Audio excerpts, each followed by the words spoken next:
आपण पाहत आहात नाशिक खबर न्यूज, जनतेचे हक्काचे व्यासपीठ।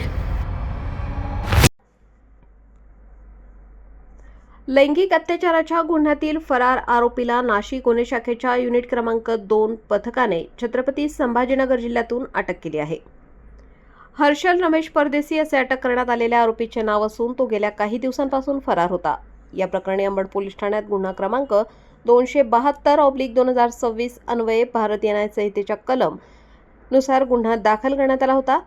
गुन्हा दाखल झाल्यानंतर आरोपी फरार झाला होता।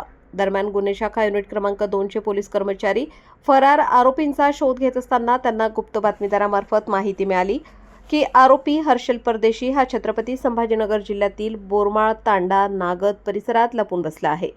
या माहितीच्या आधारे गुन्हे शाखेचे पथक तात्काळ छत्रपती संभाजीनगर जिल्ह्यात रवाना झाले।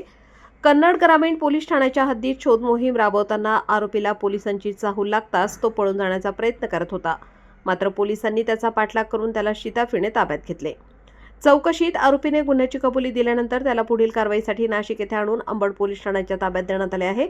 ही कारवाई पोलीस आयुक्त संदीप कर्णिक, पोलीस उपायुक्त गुन्हे किरणकुमार चव्हाण आणि सहाय्यक पोलीस आयुक्त संदीप मिटके यांच्या मार्गदर्शनाखाली गुन्हे शाखा युनिट क्रमांक 2 चे पोलीस निरीक्षक हेमंत तोडकर, डॉक्टर समाधान हिरे तसेच त्यांच्या पथकाने केली आहे।